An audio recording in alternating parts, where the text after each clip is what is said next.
वन्देऽहं श्रीगुरो श्रीयुतापदकमलं श्रीगुरून् वैष्णवांश। नमो विष्णुपादाय कृष्णपृष्ठाय भूतले श्रीमते भक्तिवेदान्त स्वामीति नामिने।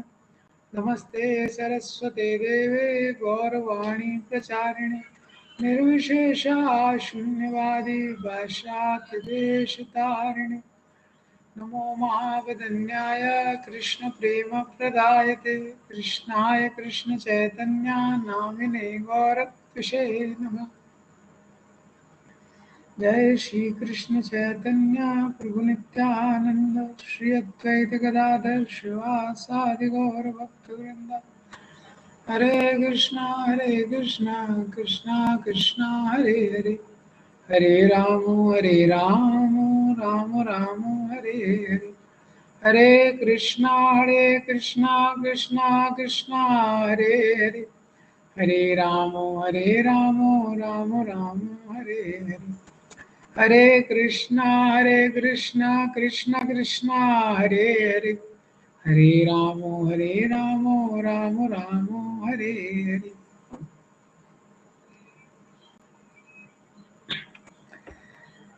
हरे कृष्णा। तो आज हम स्टार्ट करने वाले हैं गीता का 8वां अध्याय। तो इससे पहले थोड़ा सा रिवीजन कर लेते हैं इसको स्टार्ट करने से पहले। तो गीता की शुरुआत होती है धृतराष्ट्र के शोक से। धृतराष्ट्र पूछते हैं कि धर्म क्षेत्र में मेरे पुत्र पांडु के पुत्र क्या कर रहे हैं। तो पहले अध्याय में हमने देखा, पहले अध्याय के 2 नाम है, सैन्य निरीक्षण योगा, अर्जुन विषाद योगा। ठीक है, तो पहले अध्याय में ये 2 मेन चीजें हैं, सैन्य निरीक्षण जो दुर्योधन करते हैं और अर्जुन का विषाद जिसके 5 कारण अर्जुन ने दिए थे। फिर दूसरा अध्याय था गीता सार, जिसमें सार रूप में भगवान ने पूरी गीता का क्रैश कोर्स अर्जुन को दे दिया है। उसके बाद भी अर्जुन को थोड़ा कंफ्यूजन रहता है, तो तीसरा अध्याय भगवान ने स्टार्ट किया। तीसरे अध्याय का टाइटल क्या है? कर्मयोग। तो भगवान ने शॉर्ट में बताया कि किस प्रकार से कर्म किया जाए संसार में, जिससे कर्म करते हुए भी व्यक्ति इस संसार में बंधे ना। यज्ञर्थात् कर्मणो न्यत्र लोको यम कर्म बंधना तदर्थम कर्म कौन्तेय मुक्त संगा समाचर। तो 3.9 में भगवान ने आर्ट ऑफ वर्क बताया। भगवान ने बताया कौन वे व्यक्ति है जिसको कोई कर्म करने की जरूरत नहीं है। हाँ, नित्य तत्व निराशया, उसके क्वालिफिकेशंस बताए। लेकिन भगवान ने बोला अर्जुन तुम्हारे लिए कर्म करना ही श्रेष्ठकर है। क्यों?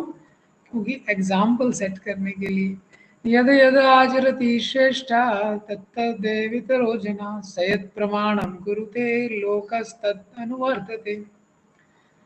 तो भगवान ने बताया एग्जाम्पल कितना इंपॉर्टेंट है। जनक आदि राजाओं ने एग्जाम्पल सेट किया है। उसके बाद भगवान ने बताया कि किस तरह से हमारा एक जो शत्रु है उसका हमको ध्यान रखना पड़ता है। वो कौन शत्रु है? जब अर्जुन पूछते हैं कि कौन हमको पाप करने की तरफ फोर्स करता है, भगवान बताते हैं लस्ट के बारे में। काम है ऐसा, क्रोध है ऐसा, रजो गुणा समुद्भवा। और भगवान बोलते हैं ज्ञान के द्वारा, स्पिरिचुअल इंटेलिजेंस के द्वारा तुम इससे फाइट करो। तो फिर चौथा अध्याय भगवान स्टार्ट करते हैं। चौथे अध्याय का नाम क्या है?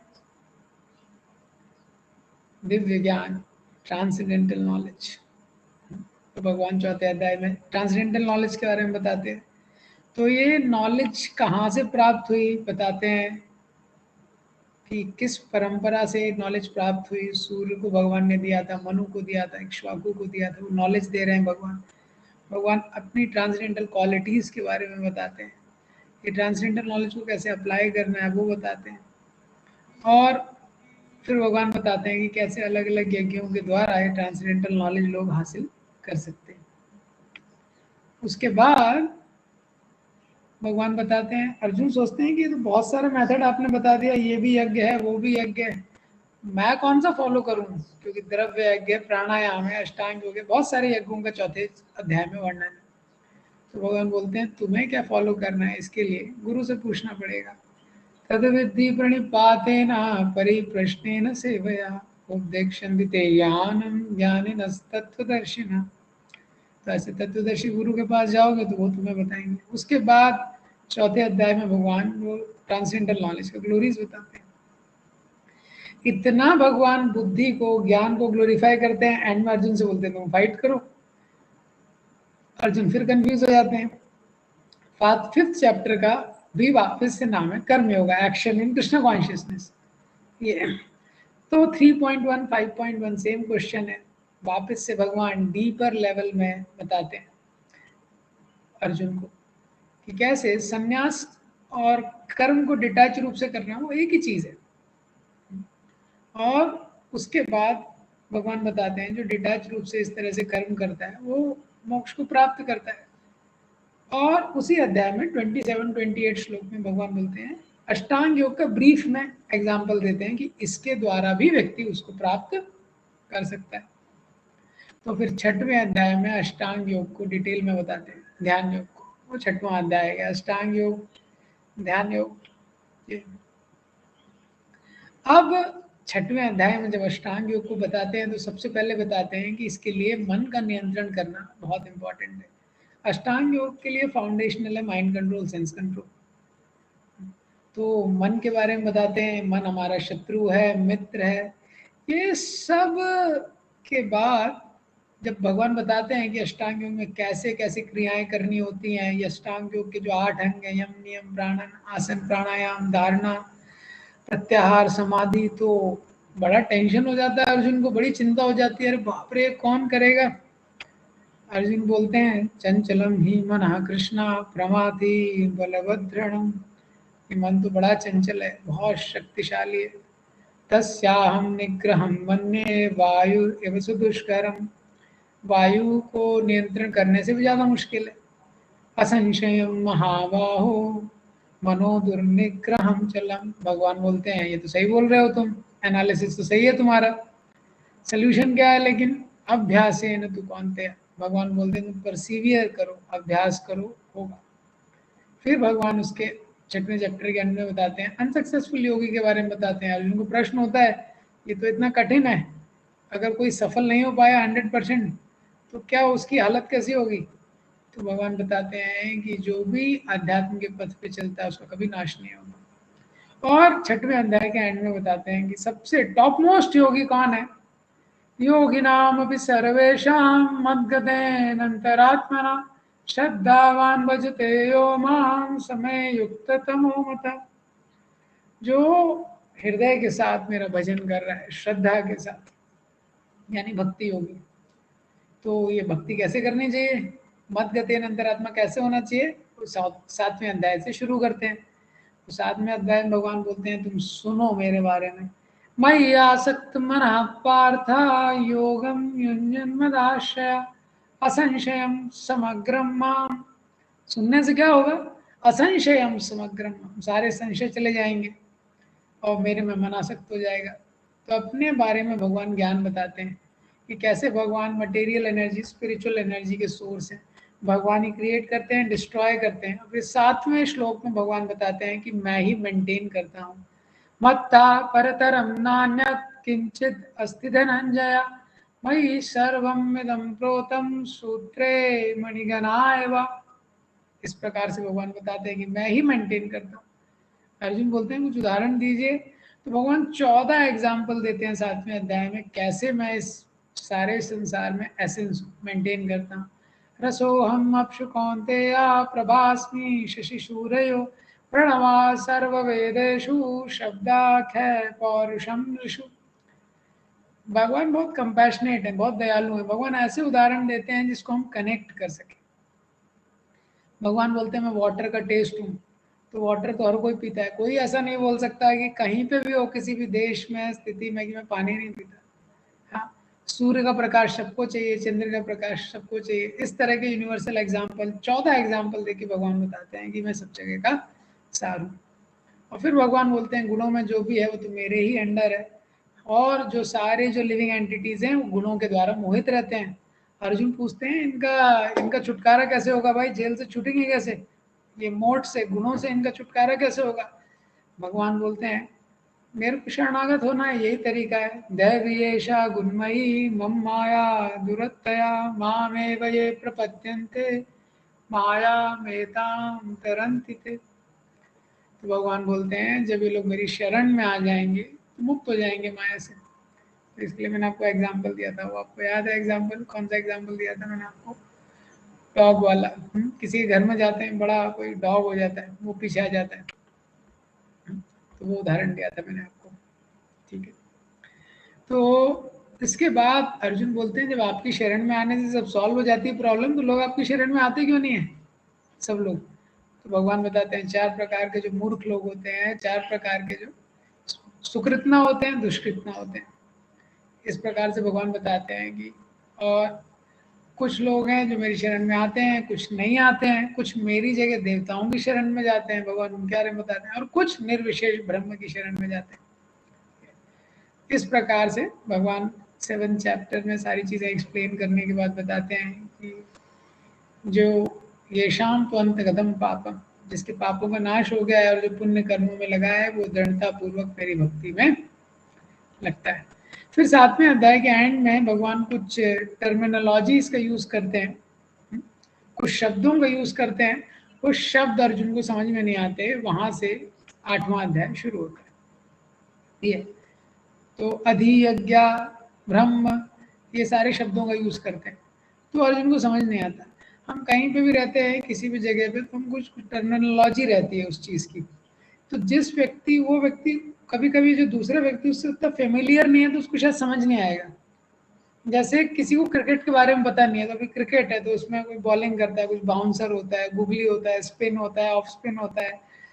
तो अभी अगर किसी को पता नहीं है क्रिकेट के बारे में, तो क्रिकेट के जो लिंगोज हैं, जो लैंग्वेज के टर्म है, उसको समझ में नहीं आएंगे। तो अर्जुन को क्वेश्चन हो जाता है कि ये शब्द आपने जो उपयोग किए इनका मतलब क्या है। वहां से 8वां अध्याय शुरू होता है। तो अभी हम 8वां अध्याय देखते हैं।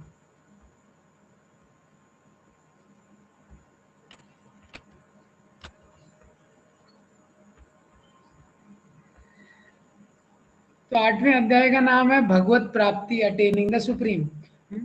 इस अध्याय में मेनली 7वें अध्याय में हमने देखा, 8वें अध्याय में अर्जुन डाउट्स पूछते हैं। तो डाउट्स में मेनली अर्जुन 8 प्रश्न करते हैं। ब्रह्म क्या है, आध्यात्म क्या है, कर्म क्या है, आदिभूत क्या है, आदिदेव क्या है, आदि यज्ञ क्या है, आदि यज्ञ कहाँ रहता है, और अंत समय में आपको कैसे याद किया जा सकता है। इस तरह से अर्जुन 8 प्रश्न पूछते हैं। उसमें से जो 7 प्रश्न है वो भगवान 2 क्वेश्चन में ही आंसर कर देते हैं, 2 श्लोकों में आंसर कर देते हैं 7 प्रश्नों को। और जो 8वां प्रश्न है कि आपको हम अंत समय में कैसे याद कर सकते हैं, इस पे ये पूरा अध्याय है, क्योंकि जीवन में बहुत इंपॉर्टेंट है अंते नारायण स्मृति, अटेनिंग द सुप्रीम, भगवान को कैसे प्राप्त किया जा सकता है। तो अर्जुन पूछते हैं भगवान से कि भगवान ये आदि यज्ञ क्या है, आदि देव क्या है, ये सब भगवान 2 श्लोकों में बता देते हैं। फिर जो 8वां प्रश्न है कि आपको अंत समय में कैसे याद किया जा सकता है। अंत काले च मामेवा स्मरन् मुक्त्वा कलेवरम या प्रयाति समद्भावम याति नास्त्यत्र संशय। भगवान कर बोलते हैं अंत काल में जो मुझे याद करके अपना शरीर छोड़ता है, अंत काले च मामेव स्मरण उक्त्वा कलेवरम, अपने शरीर को, या प्रयाति, तो जाने के बाद, मद भावम, मेरे भाव को प्राप्त करता है, इसमें कोई संशय नहीं है। हाँ? उसके बाद भगवान जनरल लॉ बताते हैं, यम यम वापि स्मरण भावम तजते अंते कलेवरम तम तम में वैति कौन्तेया सदा तद्भाव भाविता।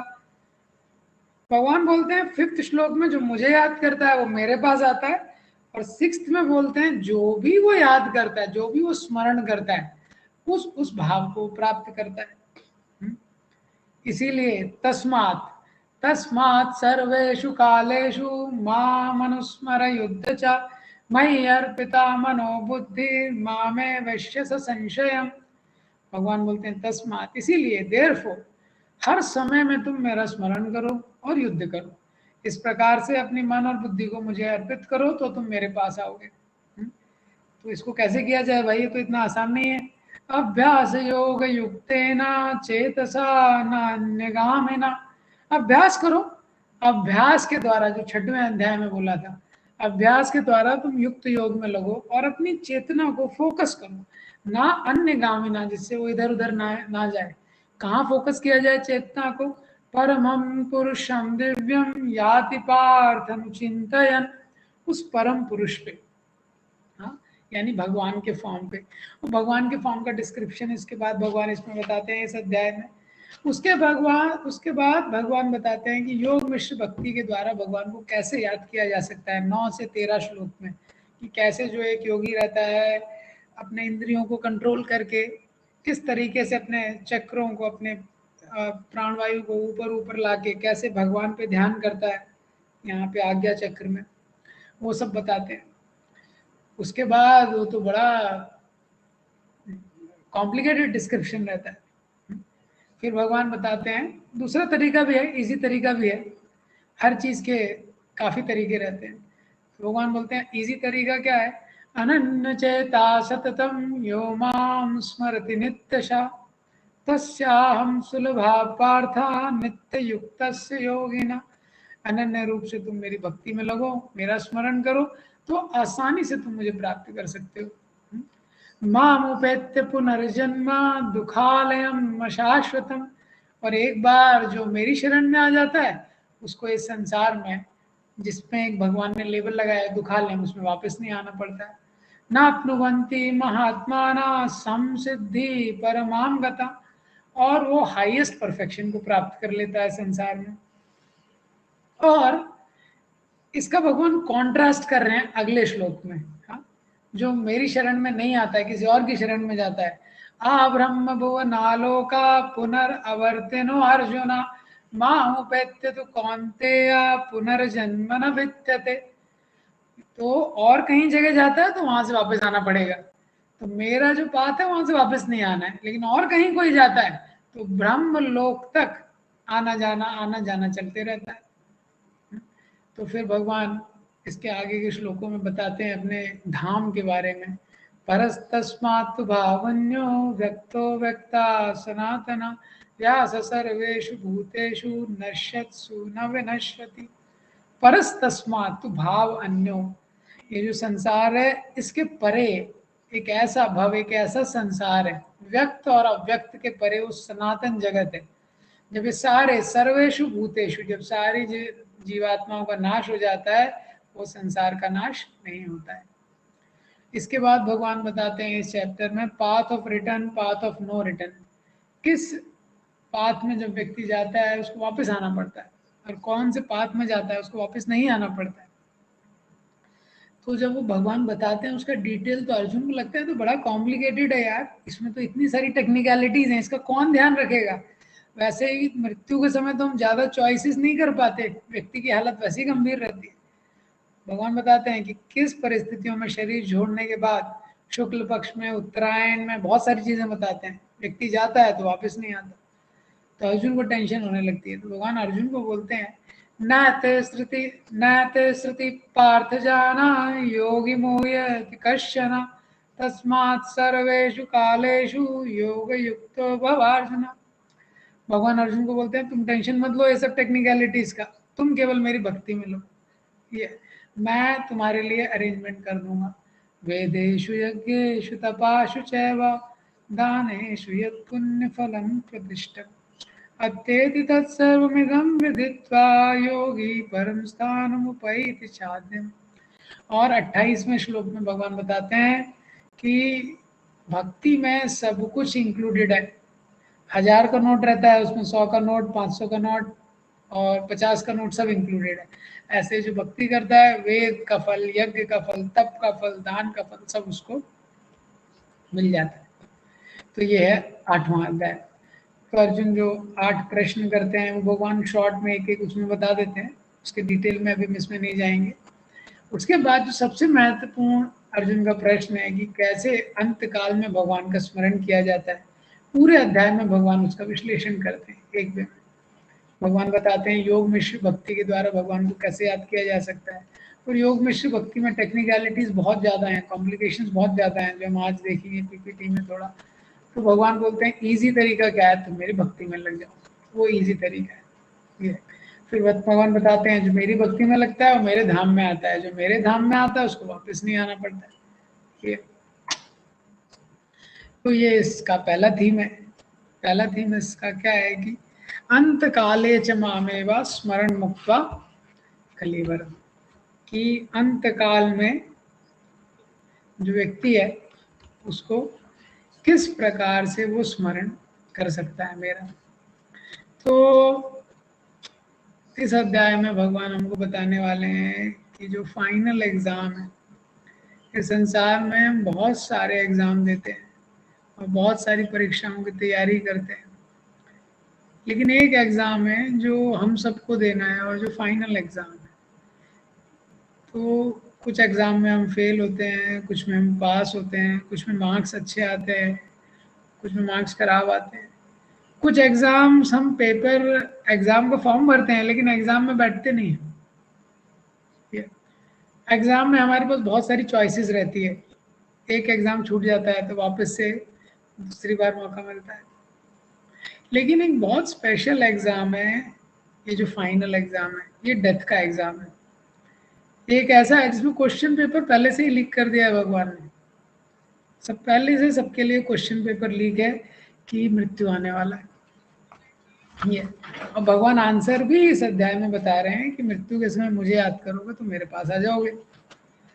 तो ये जो डेथ है ये बहुत स्पेशल इवेंट है। दूसरे अध्याय में भगवान बोलते हैं जातस्य ही ध्रुवो मृत्यु ध्रुवम जन्म मृतस्य च। जैसे कोई व्यक्ति का जन्म होता है एक वे में, तभी से उसकी मृत्यु की शुरुआत हो जाती है। Birth is meaningless without death. जब हम बोलते हैं किसी का जन्म हुआ है तो उसकी मृत्यु भी निश्चित है, एज श्योर एज डेथ, इसीलिए बोलते हैं जातस्य ही ध्रुवो मृत्यु ध्रुवम जन्म मृतस्य च। सारी जितनी स्पीशीज हैं उसमें हम देखते हैं कि कोई भी योनि हो, कोई पशु योनि में है, कोई मनुष्य योनि में है, कोई देव, कोई भी योनि में है, कोई पक्षी की योनि में है, कोई रेप्टाइल्स की योनि में है। Basically we are struggling to avoid death which is inevitable. हम सब लोग एक ऐसी संघर्ष में लगे हैं, एक ऐसा गेम खेल रहे हैं जिसमें हम जीत नहीं सकते हैं। तो we cannot win, we cannot quit in one way. और सबकी एक दिन मृत्यु होने वाली है, हम सबको पता है। हम इतनी योजनाएं बनाते हैं, इतने प्लान बनाते हैं, लेकिन एक समय सबकी मृत्यु हो जाती है। हम देखते हैं कोई भी स्पीड में व्यक्ति हो, तो जो मनुष्य रहता है तो मनुष्यों का जन्म 100 साल तक रहता है। ऐसे देवताओं के ये संसार में जो 6 महीने होते हैं वो देवताओं का एक दिन होता है, वैसे उनकी एक रात होती है। तो 1000 दिव्य युगों का ब्रह्मा जी का एक दिन होता है। तो जैसे जैसे हम कॉस्मोलॉजिकल स्केल में ऊपर जाते हैं वहाँ पे लोग बहुत बड़े बड़े बड़े अवधि तक इस संसार में रहते हैं।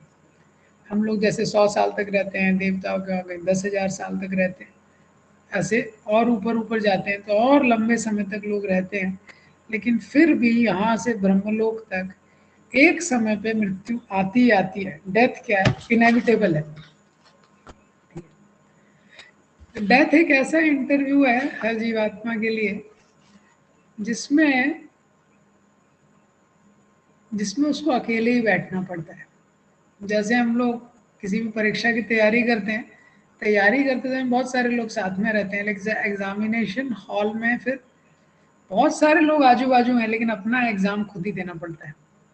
इसी तरह जीवन में इंस्पिरेशन के लिए, हेल्प के लिए बहुत लोग मिलते हैं, लेकिन जैसे फाइटर पायलट होता है, फाइटर पायलट के प्लेन में वो एक ही पायलट रहता है, वैसे ही जीवन में ये जो फाइनल एग्ज़ाम है ये अकेले ही देना पड़ता है। तो जब ये डेथ का एग्ज़ाम होता है, ये जो एक ऐसी परीक्षा है, इसको ना तो कोई कैंसिल कर सकता है, ना कोई पोस्टपोन कर सकता है, और ना कोई दूसरा हमारी जगह बैठ सकता है। बहुत सारी परीक्षाएं हम देते हैं तो कई बार इंटरव्यू में दूसरे को बिठा देते हैं, लेकिन ये डेथ तो बहुत ही स्पेशल एग्ज़ाम है। हम किसी भी जब हम ग्रेव यार्ड में जाते हैं, कब्रिस्तान में जाएंगे तो आप देखेंगे कितने लोग रहते हैं। कोई कोई बड़ा रिच रहता है, कोई कोई वेल्दी रहता है, कोई गरीब रहता है, कोई सुंदर रहता है, कोई अगली रहता है, कोई हो सकता है बहुत पढ़ा लिखा हो जिसकी कब्र है वहाँ पे, कोई पीएचडी हो, और कोई ऐसा व्यक्ति हो जो कभी स्कूल ही ना गया हो। लेकिन ये डिफरेंसेस कुछ ज़्यादा मैटर नहीं करते, क्योंकि जब एक बार व्यक्ति 6 फीट नीचे इस धरती के चला गया है, हाँ, अब केवल उसका नाम लिखा है, अब सब सिमिलर हो गया है। प्रभुपाद जी बोलते थे death is the ultimate equaliser. और हर जो कब्र है, जो ग्रेव है, उस पर 2 डेट्स डली हैं, एक है उसके बर्थ की और एक है उसके डेथ की। मैन्युफैक्चरिंग डेट, एक्सपायरी डेट, ऐसा। तो हम देखते हैं किस तरीके से ये मृत्यु एक बहुत विशेष चीज़ है। कुछ लोगों की मृत्यु जल्दी आ जाती है, कुछ लोगों की मृत्यु जन्म के साथ ही आ जाती है। कई जो लोग होते हैं वो 100 साल तक जीते हैं। कुछ लोग रहते हैं जीवन भर ज़्यादातर अकेले रहना पसंद करते हैं। कुछ लोग रहते हैं जो हमेशा बहुत सारे मित्रों से घिरे रहते हैं। तो लेकिन कुछ लोग रहते हैं बहुत बड़ा सक्सेस, सफलता को अचीव करते हैं। कुछ लोग रहते हैं एक मीडियोकर जीवन जीते हैं। लेकिन कुछ भी स्थिति हो, जब व्यक्ति की मृत्यु आती है तो सिमिलैरिटी क्या है कि सब उसको छोड़ के चले जाते हैं।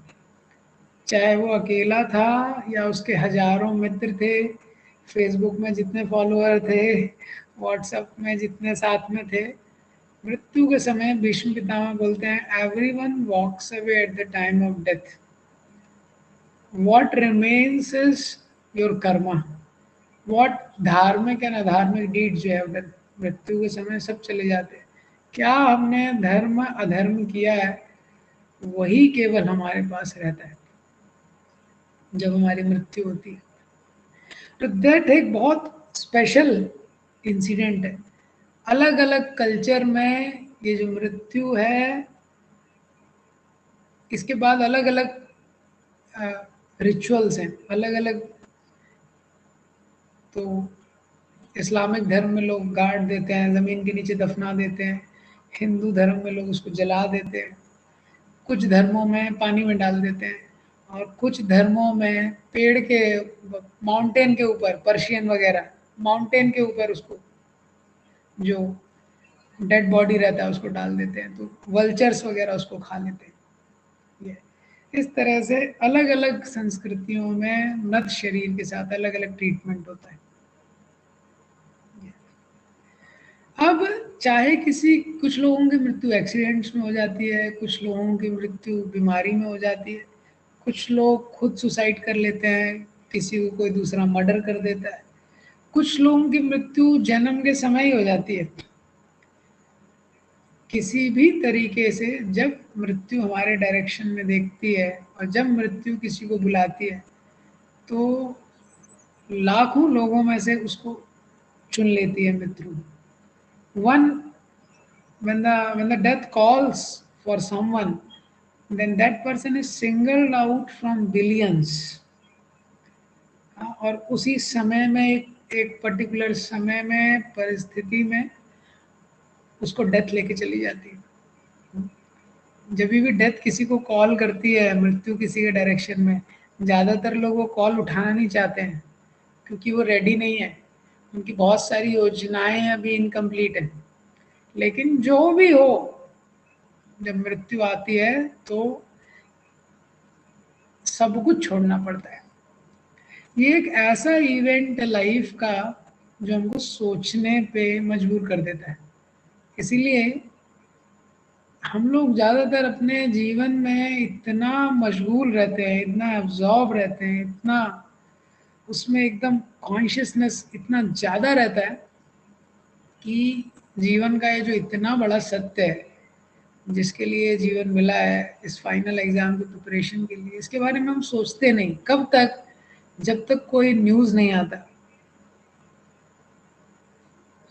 और जब कोई पता चलता है किसी रिश्तेदार की, किसी की मृत्यु हो गई, तो हमेशा लोगों के मन में एक बार तो ये क्लिक करता है।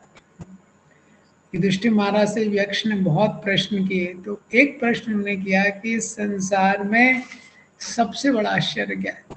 युधिष्ठिर महाराज बोलते हैं अहानि भूतानि गच्छन्ति यमालयं शेषा स्थावरं गच्छन्ति किम आश्चर्यतः परम्।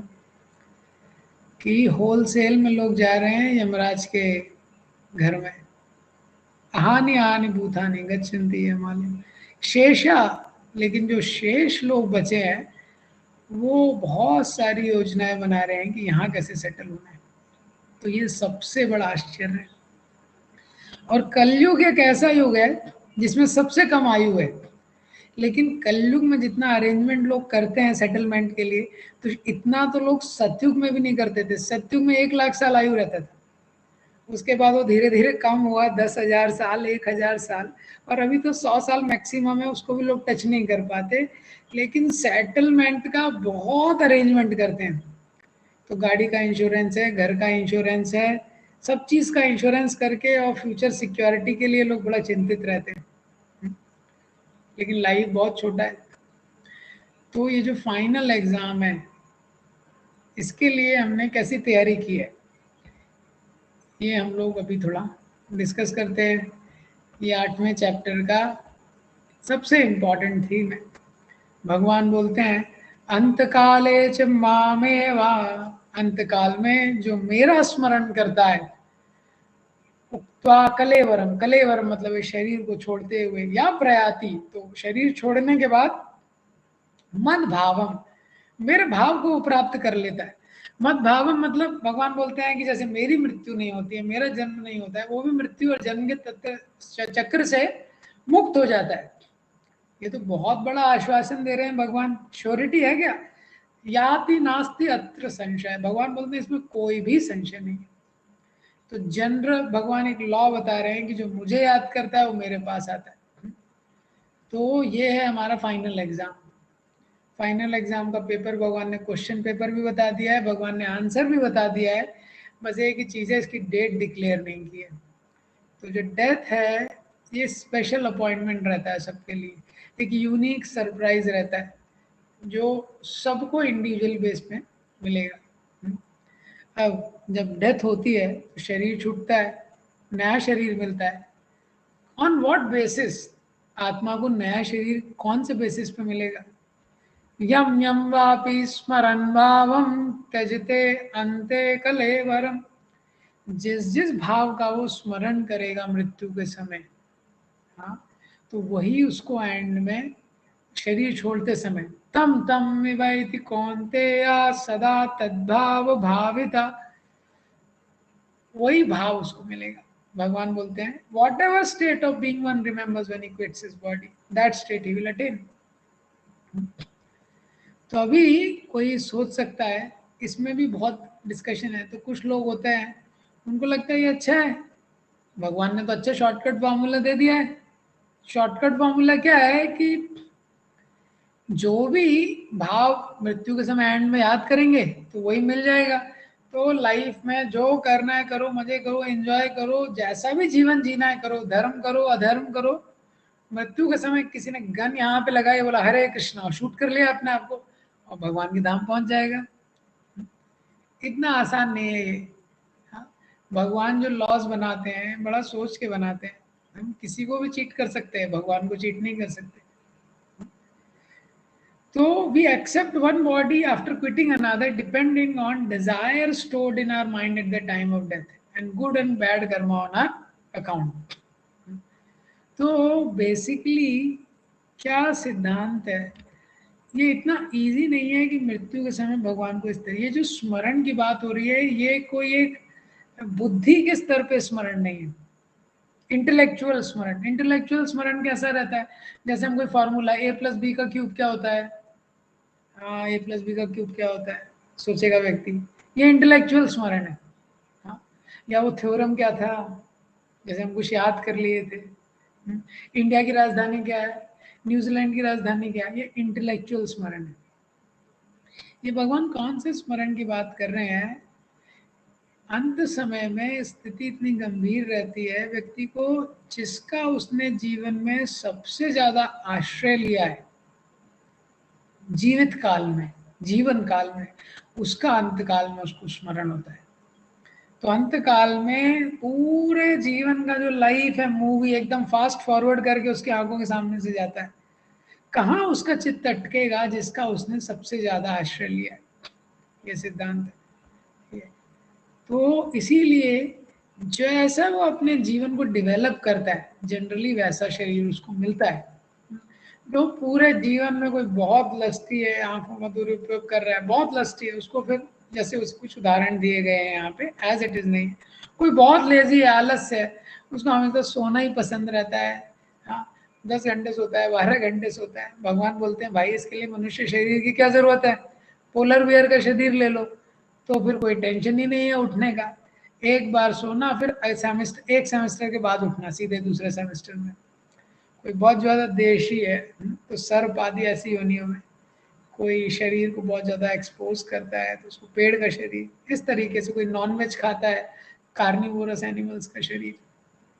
ये तो अर्जुन सोचते हैं ये तो आपने अच्छा बता दिया, ये तो अंत समय में याद करना है तो फिर तो अभी थोड़ा रिलैक्स कर सकते हैं। भगवान बोलते हैं लेकिन अंत समय में याद करना है तो वो तभी हो पाएगा जब तुम हमेशा मेरे बारे में मेरे को याद करोगे। तस्मात् सर्वेषु कालेषु माम अनुस्मर च। इसलिए हर समय तुम मेरे को याद करो। मयि अर्पितो मनो बुद्धिर मामे वश्यसि संशया। और तुम जब मुझे याद करोगे, मन बुद्धि को मेरे में लगाओगे, तब तुम मेरे पास आओगे। तो अर्जुन बोलते हैं ठीक है, आपको याद करना है ना, तो आपको याद कर लेता हूँ। युद्ध में ये रहा, धनुष बाण मेरा एक साइड, गन एक साइड, आपको याद करूंगा मैं।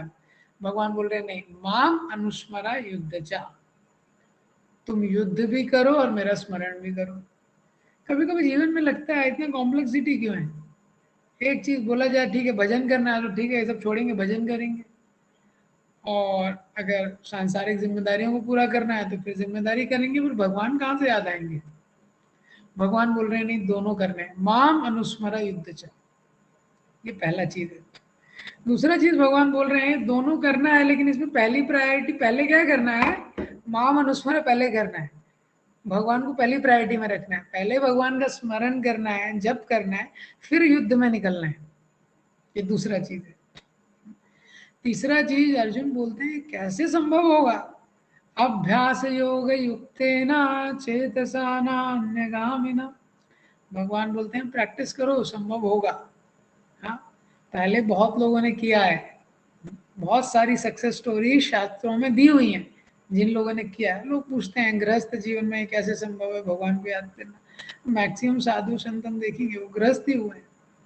भगवान बोल रहे हैं अभ्यास करो, अभ्यास करोगे तो संभव होगा, निश्चित ही संभव होगा। अनुचिंतित साना अन्य गामिना, अपनी कॉन्शियसनेस को बिना डिस्टर्ब किए। तो कैसे याद करना है?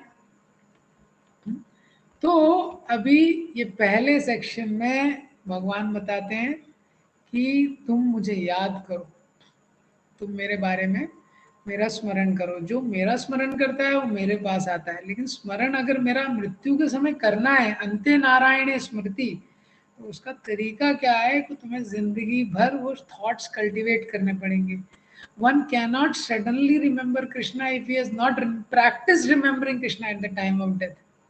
तो जीवन में बहुत छोटी बड़ी समस्याएं आती हैं, उनके साथ हमको एक भगवान प्रैक्टिस सेशन दे रहे हैं, प्रैक्टिस सेशन दे रहे हैं कि जिसमें हम इन समस्याओं के साथ भगवान को याद करने का, स्मरण करने का प्रैक्टिस करें, जिससे जब सबसे बड़ी समस्या आएगी, अब ये छोटी छोटी समस्याओं में ही अगर हम भगवान को याद करना ही छोड़ देंगे, हाँ, तो जब फाइनल शॉक लगेगा तो भगवान को कैसे याद करेगा व्यक्ति? तो इसलिए भगवान हमको प्रैक्टिस के लिए छोटी बड़ी समस्याएं हमारे जीवन में डालते रहते हैं। जब भी हमारे जीवन में कुछ समस्या आती है, सबसे पहले कई बार हम अपनी आध्यात्मिक चीज को एक साइड में रख देते हैं और वो समस्या को सॉल्व करने में लग जाते हैं। ये समस्याएं हैं, लेकिन हमको भगवान की भक्ति कंटिन्यू करते हुए ही करना है। जैसे हम खाना खाना नहीं छोड़ते, जैसे हम सोना नहीं छोड़ते, ऐसे आध्यात्मिक क्रियाओं को बिना छोड़े हुए समस्याओं के लिए प्रैक्टिकल एक्शन लेना है। भगवान बोल रहे हैं इन संसार की समस्याओं और संघर्ष को करते हुए जब तुम मुझे याद करने का प्रयास करोगे, तो इस प्रयास को, यही अभ्यास है, ये अभ्यास जैसे बढ़ते रहेगा, तब मृत्यु के समय जब सबसे बड़ी समस्या आएगी, तब तुम मुझे याद कर पाओगे। जब मृत्यु के समय सबसे बड़ी समस्या आएगी तो तुम मुझे याद कर पाओगे, और मुझे याद करोगे तो बस हो जाएगा तुम्हारा सक्सेस लाइफ का ये। और यही जीवन का सबसे बड़ा सक्सेस है। तो डेथ एक बहुत स्पेशल चीज़ है। और जैसे ही जब डेथ आता है, अगर किसी को बता दिया जाए तो पूरा उसका दृष्टिकोण चेंज हो जाएगा। जैसे हमारे जीवन में अभी आज अगर आप सोचें तो बहुत सारे प्रॉब्लम्स, एंजाइटीज, डिजायर्स माइंड में चल रहे होंगे, ये कैसे होगा, वो कैसे होगा। घर में कुछ छोटी छोटी चीज़ बिगड़ जाती है तो माइंड में टेंशन रहता है, ये ठीक कब होगी। बहुत सारे छोटी छोटी चीज़ें और एंजाइटीज माइंड में रहती है। किसी ने कुछ बोल दिया तो हम सोचते रहते हैं उसने मुझे ऐसा क्यों बोल दिया। और उसी समय सपोज आपको कुछ बीमारी हुआ है, थोड़ा बहुत फीवर हुआ है, कुछ हुआ है, डॉक्टर ने कुछ टेस्ट किए, उसके बाद डॉक्टर बोलता है कि आप थोड़ा क्लिनिक में आइए, आपका थोड़ा सिचुएशन सीरियस है। हाँ, ये इतना ही डॉक्टर बोलेगा, ये सुनते ही हमारी बाकी प्रॉब्लम साइड में हो जाएंगी। हाँ, कि जो हीटर है घर का वो ठीक नहीं है, लाइट लाइट का बिल बचा हुआ है देना, बच्चों की फीस बची हुई है देनी है, सब साइड में हो जाएगा। तो डॉक्टर आपको बोलता है कि आपके पास अभी केवल 2 महीने बचे हैं। हो गए कि नहीं बाकी प्रॉब्लम सॉल्व, अपने आप सॉल्व हो गए आधे प्रॉब्लम। ठीक है। Death gives clarity, what is important priority. तो तब माला उठाएगा कि नहीं व्यक्ति। ये इसीलिए like Bhakti Tirtha Maharaj says that live every day as if it is the last day of your life. हर दिन को उतनी तल्लीनता के साथ, उतने सम्यक रूप में निर्वाह कीजिए कि जैसे ये जीवन का अंतिम दिन। अगर ये अंतिम दिन है तो मैं कैसे अपनी सेवाओं को करूँगा, मैं कैसे अपना जप करूँगा, कैसे भगवान से प्रार्थना करूँगा, कैसे लोगों के साथ आदान प्रदान करूँगा। क्यों? क्योंकि ये मेरा फाइनल क्लोजर है। इसके बाद नो मोर इंटरैक्शंस, इसके बाद नो मोर एक्टिविटीज। तो डेथ गिव्स क्लैरिटी। हाँ, एक बार प्रभुपाद जी कहीं गए तो वहाँ पे उन्होंने पूछा प्रभुपाद जी से, what is the death rate in India. Prabhupada ji ने बोला death rate is same everywhere 100%। मतलब डेथ रेट हर जगह सेम है 100%। तो ये भगवान पहला चीज बता रहे हैं हमको, भगवान का स्मरण करना है अंत समय में, तो जीवन में उसका प्रयास करना जरूरी है। और वही फाइनल एग्जाम है। बाकी कितना भी डिटेल है, कोई रिच था, कोई पुअर था, कोई गरीब था, कोई पढ़ा लिखा था, कोई सुंदर था, जो भी था, फाइनल चीज क्या है कि मृत्यु के समय भगवान याद आए कि नहीं उसको। ये नहीं तो आगे उसको बहुत सारा चीजें करना पड़ेगा। ये सिकंदर का स्टोरी आता है। सिकंदर इतनी अपने पावर ट्रिप में रहता है, इतनी जगह घूमता है, बहुत सारे किले फतेह करता है, और उसके बाद जब वो फाइनली इंडिया में आता है तो इंडिया में उसको इंडिया के मच्छरों से मलेरिया हो जाता है। मलेरिया हो जाता है, डॉक्टर उसको ट्रीट करते हैं, तो डॉक्टर बोलते हैं अभी आपकी स्थिति थोड़ा गंभीर है। वो बोलता है मैं तुमको अपनी आधी संपत्ति दे देता हूँ मेरा, लेकिन जीवन कुछ बढ़ा दो 2-3 साल के लिए, मेरी बहुत सारी योजनाएं। तो डॉक्टर्स बोलते हैं हम एक क्षण के लिए भी आपका जीवन नहीं बढ़ा सकते। तो उसके बाद जब अपने अंत काल में जब रहता है वो सिकंदर, तो बोलता है मेरी 3 इच्छाएं क्या। फर्स्ट वन कि when I leave my body, huh, the doctors who treated me let them carry my body from here to graveyard. मेरी मृत्यु के बाद जिन चिकित्सकों ने मेरा इलाज किया है उनको मेरे मृत शरीर को यहाँ से कब्रिस्तान तक ले जाने के लिए बोलिए। दूसरा, जब आप मेरा ये शरीर वहां तक ले जाएंगे तो रास्ते में throw all my wealth on the street when you are taking my body. सोने चांदी के सिक्के आप रास्ते में फेंकिए जब आप मेरा शरीर लेके जा रहे हैं। और जब मेरे शरीर को दफनाएंगे तो मेरे जो दोनों हाथ हैं वो कब्र के बाहर रहने चाहिए, खुले रहने चाहिए। तो उनसे पूछा गया कि आप ऐसा क्यों मांग रहे हैं। तो उन्होंने बोला मैं कुछ संदेश देना चाहता हूँ जाते समय लोगों को। पहला कि जब भी आपके जीवन में जब डिसीज आता है, when disease strikes you and death claims you, no doctor can save you.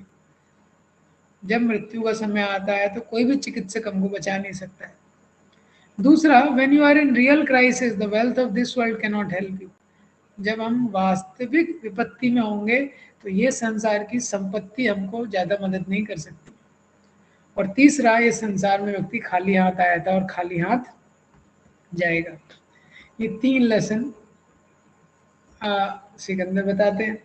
फिर भगवान बताते हैं योग मिश्र भक्ति के द्वारा कैसे योगी जो है वो याद करता है भगवान को। कविम पुराणम अनुशासितारम अनोरणीयम अनुस्मरेत्य सर्वस्य दातारम अचिंत्य रूपम नादित्य वर्णम तमसा परस्तात्। तो ये भगवान के गुणों का वर्णन किया गया है कि कैसे भगवान कवि हैं, सबसे पुराने हैं, सब पे शासन करने वाले हैं, छोटे से छोटे हैं और बड़े से बड़े हैं, सबके मेंटेनर हैं, अचिंत्य हैं। अब लेकिन इसका तरीका कैसा है? प्रयाण काले मनसा चले ना भक्त्या युक्तो योग बलेन चैवा भ्रुवोर्मध्य प्राणमावेश संयम। कि वो जो योगी रहता है, तो योगी को वो जो अपना योगी को वो जो चक्र है, अपने कुंडलिनी शक्ति को ऊपर ऊपर ऊपर ऊपर रेस करके यहाँ पे आज्ञा चक्र तक लाना पड़ता है। यहाँ पे भ्रुवोर मध्य, यहाँ पे भ्रुवों के मध्यों में उसमें लाके उस पर ध्यान करके और फिर यहाँ से इस ब्रह्म रंध्र से भगवान पे ध्यान करते हुए ब्रह्म रंध्र से ऐसे प्राण को छोड़ना होता है। तो इस तरह का जब इसका डिटेल भगवान बताते हैं अर्जुन को, तो अर्जुन बोलते हैं बाप रे बाप, ये तो बहुत कॉम्प्लेक्स है ये। तो इसीलिए भगवान फिर अर्जुन को थोड़ा बताते हैं कि हाँ ये कॉम्प्लेक्स है, लेकिन सारा पाथ मैंने तुमको बता दिया कि तुमको इजी तरीका क्या है। अनन्य चेता सततम यो माम स्मरति नित्यशा तस्याहम सुलभा। सुलभा मतलब जो सुलभ है, जो आसान है करने में, कि तुम अपना मन मेरे में लगाओ, मेरी भक्ति में लगो और इस तरीके से तुम आसानी से मेरे पास आ सकते हो। हाँ? अभी प्राणायाम करना है, चक्र को रेस करना है, फिर वो चक्र ऊपर आएगा, ऊपर ऊपर आएंगे, सारे चक्र जगेंगे। आज की डेट में तो ये असंभव टाइप की चीजें हैं, पहले के समय भी मुश्किल थी। और फिर भगवान बोलते हैं अगर तुम मेरे को याद करोगे, हाँ, मामुपेत्य पुनर्जन्म दुखालयम शाश्वतम नाप्नुवन्ति महात्माना संसिद्धिम परमां गतिम। इस संसार में एक सबसे बड़ा दुख क्या है कि ऊपर नीचे ऊपर नीचे ऊपर नीचे इससे परेशान है व्यक्ति। जैसे आपने जनरली वो सर्कस में वो वाला झूला देखा होगा, ऊपर नीचे वाला झूला आपने देखा है? तो उसमें अगर आप जाएंगे, एक दो बार आप ऊपर नीचे हो गए ना, उतने में वॉमिटिंग हो जाएगी। और वही जीव का चल रहा है। तथा कामाशयो जीवा ऊंचा वाचा पथ भ्रमण। अपनी कामनाओं के कारण, इच्छाओं के कारण जीव कहीं ऊपर के लोकों में जा रहा है, कहीं नीचे के लोकों में आ रहा है। जन्म मृत्यु, बार बार जब माँ के गर्भ में जाता है बहुत कष्ट उसको होता है। पुनरपि जननम पुनरपि मरणम पुनरपि जननी जठरे शयनम यह संसारे वही दुष्कारे कृपया तारे पाहि मुरारे। शंकराचार्य प्रार्थना करते हैं कि संसार में कितना बार बार जन्म, बार बार मृत्यु और इतना कष्ट, हे भगवान मुरारी मुझे आप इससे डिलीवर कीजिए। तो भगवान बोल रहे हैं दुखालयम अशाश्वतम। इस श्लोक में भगवान बताते हैं संसार कैसा है, दुखों से भरा हुआ है। कभी कभी हम लोग ये सुनते हैं, हमको लगता है क्या यार इतना नेगेटिव नेगेटिव नेगेटिव। हाँ, सब ये लोग नेगेटिव बोलते रहते हैं, संसार में दुखी दुख है, दुखी दुख है। यार थोड़ा एंजॉयमेंट करो, कभी खुशी कभी गम, यही तो लाइफ है। अगर दुख नहीं होगा तो सुख को कैसे एंजॉय करेंगे? ये ऐसा नहीं है कि दुख नहीं होगा तो सुख को कैसे एंजॉय करेंगे, पर संसार की स्थिति ऐसी है तो हमको ऐसे कभी कभी लगता है। कोई नहीं चाहता है दुख को।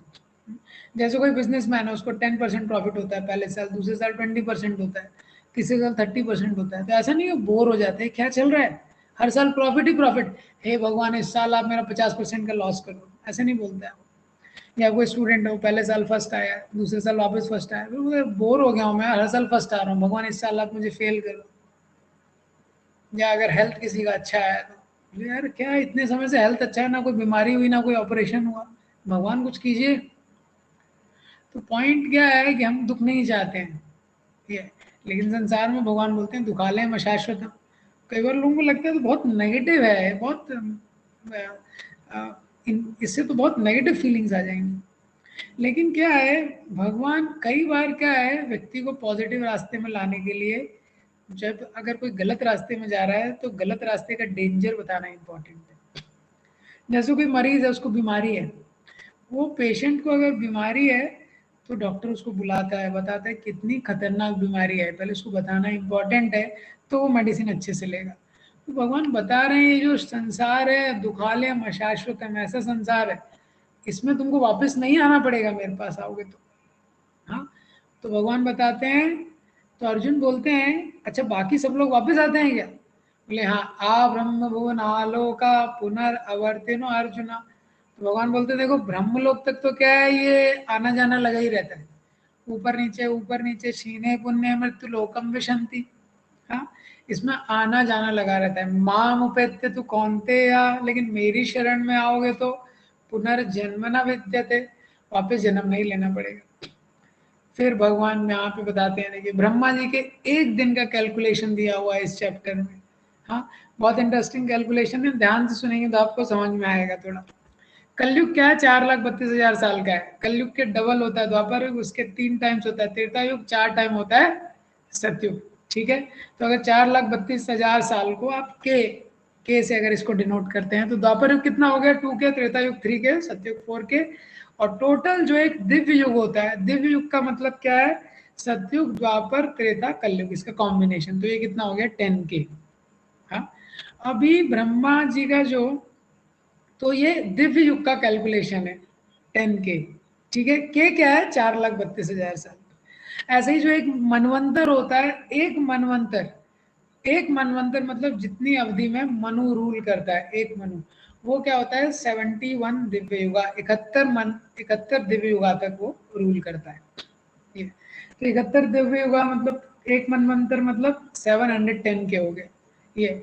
और हर उसके बाद संध्या होती है युग के बाद, तो इस तरह से जो युगों के बीच में जो संध्या होती है, युग संध्या, तो उसका 4 के और जुड़ गया, तो 14 मनवंतर और 15 संध्या काल।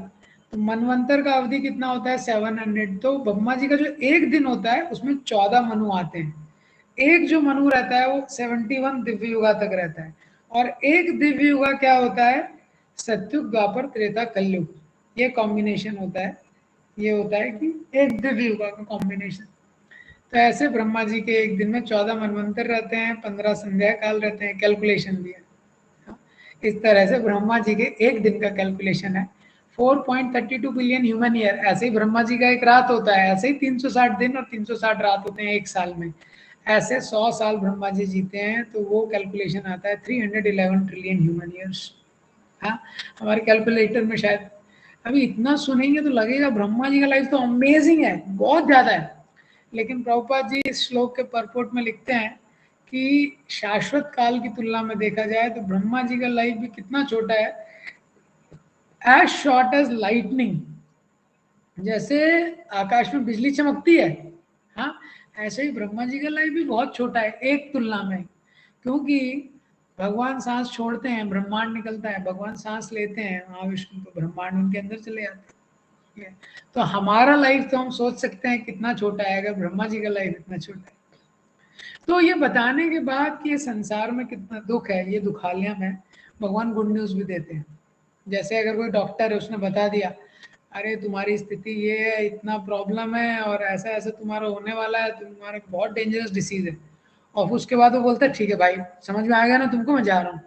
पेशेंट बोलेगा अरे भाई इतना सब बता दिया और सोल्यूशन भी तो बताओ, कुछ अच्छा बताओ। हम्म? भगवान बोलते हैं देखो गुड न्यूज क्या है कि मटेरियल वर्ल्ड दुखालयम है, लेकिन ऐसा जरूरी नहीं है कि तुमको यहीं पर रहना है हमेशा, क्योंकि आध्यात्मिक जगत भी है। अव्यक्तो अक्षर इति युक्तस्तम आहु परमां गतिम यम प्राप्य न निवर्तन्ते तद्धाम परमं मम।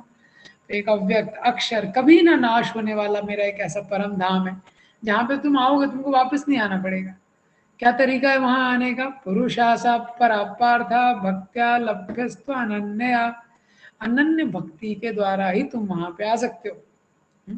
जो मेरा धाम है, और वो धाम का कभी नाश नहीं होता है जब ये संसार का नाश हो जाता है।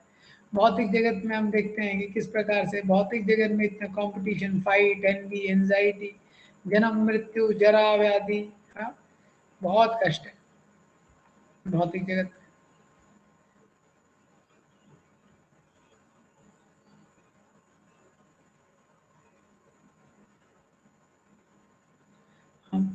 भौतिक जगत में बहुत सारी समस्याएं हैं। भौतिक जगत में व्यक्ति रहता है, लेकिन हम देखते हैं किस प्रकार से उसको बुढ़ापा आ जाता है, अनेक अनेक तरह के कष्ट भोगने पड़ते हैं, अनेक।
तो आप देख सकते हैं जैसे इस वीडियो में दिखाता है कि कोई व्यक्ति उसकी कल्पना नहीं करता, लेकिन वो उसके साथ हो जाता है इस संसार में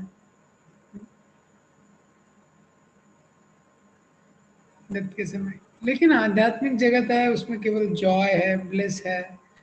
अब इस चैप्टर के अंत में भगवान फिर बताते हैं दो मार्ग हैं, उनका डिटेल बताते हैं। एक पाथ ऑफ लाइट है, पाथ ऑफ डार्कनेस है।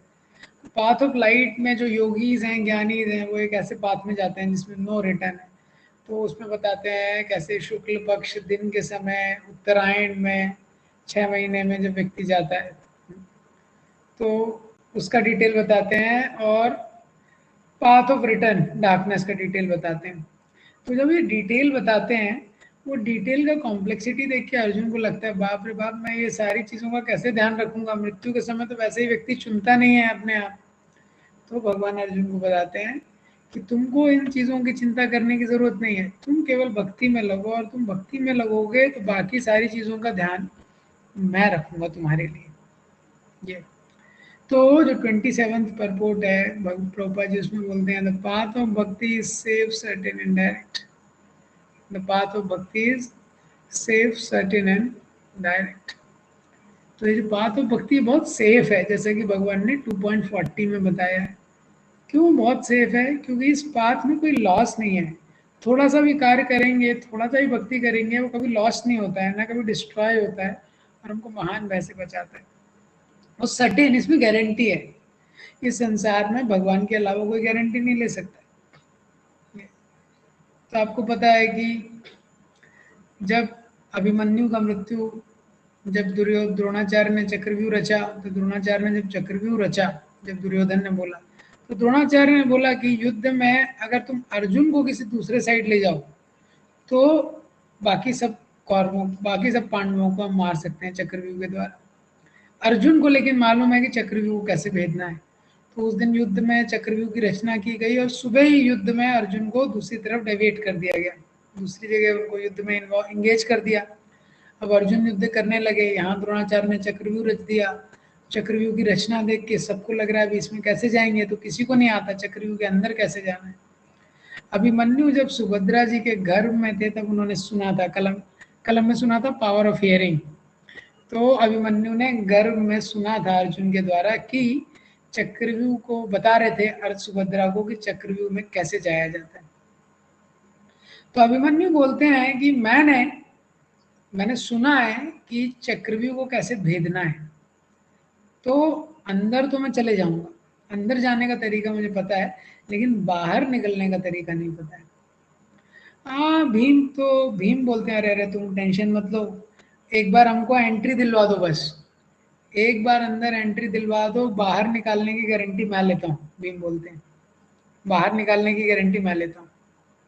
ये तो अभिमन्यु आते हैं, बहुत लंबी स्टोरी है लेकिन इन शॉर्ट अभिमन्यु जाते हैं और एकदम वायु की तीव्रता से अपने घोड़ों को ले जाते हुए चक्रव्यूह को भेदते हुए उसके अंदर चले जाते हैं।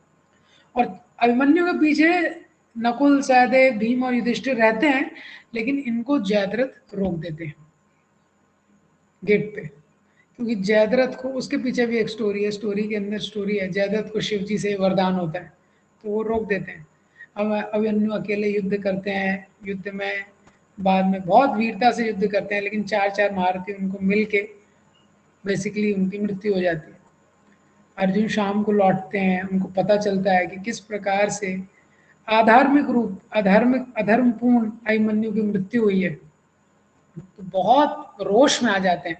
अर्जुन शपथ लेते हैं कल सूर्यास्त, और उनको पता चलता है कि इसका मेन कारण क्या है कि जयद्रथ है, जयद्रथ ने बाकी लोगों को रोक दिया था, नहीं तो ये नहीं होता। तो अर्जुन बोलते हैं कल सूर्यास्त तक अगर मैं जयद्रथ का या तो वध करूंगा, नहीं तो अग्नि में सदेह प्रवेश करूंगा। अब ये अर्जुन की प्रतिज्ञा दुर्योधन एंड पार्टी को पता लग जाता है, तो दुर्योधन तो बहुत खुश हो जाता है। दुर्योधन बोलता है तो अर्जुन ने प्रतिज्ञा ले ली, तो अगर जयद्रथ का मृत्यु नहीं हुआ तो अर्जुन खत्म, अर्जुन खत्म तो युद्ध खत्म।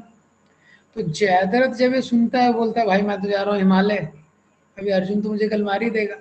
अरे दुर्योधन बोलता है मैं गारंटी लेता हूँ तुम्हारा, तुम टेंशन मत लो, तुमको कल निकालेंगे ही नहीं बाहर, तुमको जाना ही नहीं युद्ध में, पीछे रहना सबसे, हाँ, कहीं जाने की जरूरत नहीं है, मैं गारंटी लेता हूँ।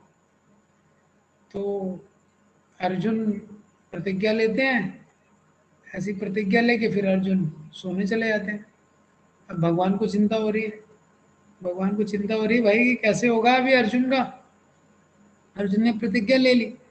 तो भगवान अर्जुन के टेंट में जाते हैं तो देखते हैं अर्जुन सो रहे हैं, भगवान उठाते हैं अर्जुन को, भगवान बोलते हैं अरे भाई तुमने इतनी बड़ी प्रतिज्ञा ले ली है, कैसे होगा ये। तो अर्जुन बोले ये तो आपकी टेंशन है, मैं तो आपके लिए युद्ध कर रहा हूँ, अब तो ये आपकी टेंशन है। तो अर्जुन सो जाते हैं, भगवान टेंशन ले रहे हैं कि कैसे प्लानिंग किया जाए। तो अगले दिन युद्ध शुरू होता है, अर्जुन अपनी पूरी शक्ति के साथ युद्ध करते हैं, सुबह से शाम तक युद्ध करते हैं, लेकिन फिर भी वो जयद्रथ तक नहीं पहुंच पाते हैं, और सूर्य अस्ताचल की ओर बढ़ रहे हैं। सब लोग पांडवों का जो शिविर होता है उसमें सब में शोक छा जाता है, जो कौरवों का शिविर होता है वो लोग जो सेलिब्रेट करने लगते हैं ये सब देख के। अर्जुन के लिए चिता बनी है, ऐसा लगता है एक समय में कि जो सूर्य है वो डूब ही गए और अर्जुन चिता की ओर जा रहे हैं, चिता में प्रवेश करने। और भगवान अर्जुन को बोलते हैं गांडीव लेके जाओ, अभी तो जा ही रहे हो, इसका क्या करोगे, छोड़ के इसको भी लेके जाओ। तो गांडीव अर्जुन लेके जा रहे होते हैं, और जयदत्त सोचता है भाई मेरे कारण इतना बड़ा अचीवमेंट हो रहा है, मैं भी थोड़ा लाइव टेलीकास्ट देख लेता हूँ। तो जयद्रथ भी खुशी में आगे आ जाता है कि अब तो सूर्यास्त हो ही गया। अब इतने में भगवान ने अपने सुदर्शन चक्र से सूर्य को कवर कर रखा होता है, भगवान सुदर्शन चक्र हटाते हैं, भगवान अर्जुन को बोलते देखो वो रहा सूर्य और वो रहा जयद्रथ, और फिर अर्जुन के हाथ में गांडी होता है, वो मारते हैं, और जयद्रथ का सर भगवान अर्जुन को बताते हैं कि इस तरीके से अर्जुन मारते हैं कि उनका जो सर है उनके पिता की गोद में जाता है। तो उसके पीछे भी एक स्टोरी है, उनके पिता को एक वरदान था कि जो भी उनके पुत्र का जो शरीर है उसको पृथ्वी से स्पर्श कराएगा वो उसकी मृत्यु हो जाएगी।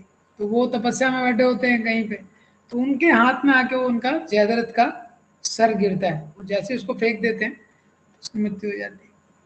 तो इस स्टोरी में हम देखते हैं भीम बोलते हैं कि मैं गारंटी लेता हूँ अभिमन्यु की, लेकिन भीम नहीं ले पाते हैं, और दुर्योधन बोलते हैं जयद्रथ को कि मैं गारंटी लेता हूँ, लेकिन दुर्योधन नहीं ले पाते। लेकिन एक्चुअली भगवान ने बोला है कौन्तेया प्रति जाने ही न में भक्त्या प्रणश्यति, हे कौन्तेया तुम डिक्लेयर करो तो मेरे भक्त का कभी नाश नहीं होता। भगवान गारंटी लेते हैं, इस संसार में भगवान के अलावा कोई भी गारंटी नहीं ले सकता। तो इस अध्याय के अंत में भगवान ने अर्जुन को बोला तुम ये सारी कंडीशंस वगैरह को छोड़ो, इसकी टेंशन मत लो, तुम मेरी भक्ति करो, और तुम मेरी भक्ति करोगे तो मैं तुम्हारी गारंटी लेता हूँ कि तुम मेरे धाम में आओगे। तो इस अध्याय में सार रूप में भगवान ने बताया कि सबसे अच्छा तरीका है, हाँ, जब हम भगवान की भक्ति करके भगवान को याद करने का प्रयास करते हैं अपने रेगुलर जीवन में, तो उनको भगवान को एंड में याद कर पाएंगे। और उसके लिए नवविधा भक्ति की मेथड दिए गए हैं, श्रवणम, कीर्तनम, स्मरणम, जो हमने लास्ट लेक्चर में डिस्कस किया था। बहुत बहुत धन्यवाद। अब आप में से किसी का कोई प्रश्न है आप लोग पूछ सकते हैं। हरे कृष्णा जी, मोहित जी आप पूछ सकते हैं अपना प्रश्न।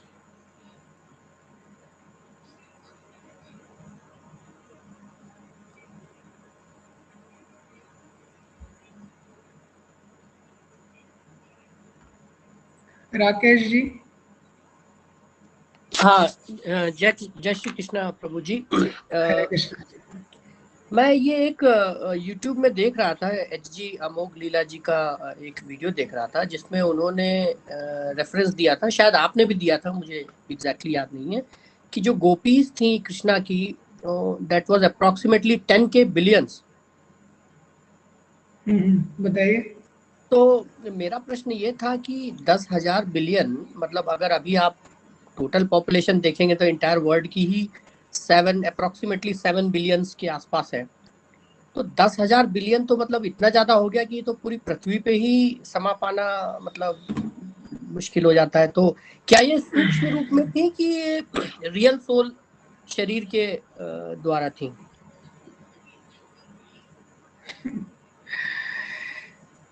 देखिए क्या है, जैसे हमने पिछले बार भी डिस्कस किया था, बहुत सारे तथ्य अगर आप देखेंगे, जैसे अगर आज की डेट में आप कुरुक्षेत्र देखेंगे तो हमको लगेगा यार 64 करोड़ के यहाँ पे कैसे आ गए। एक्चुअली क्या है, जब भगवान ये धराधाम में रहते हैं और अलग अलग युगों में जैसी लीलाएं होती हैं ये, तो वो लीलाओं के माध्यम, जो प्रकृति है भगवान की लीलाओं में असिस्ट करने के लिए जी।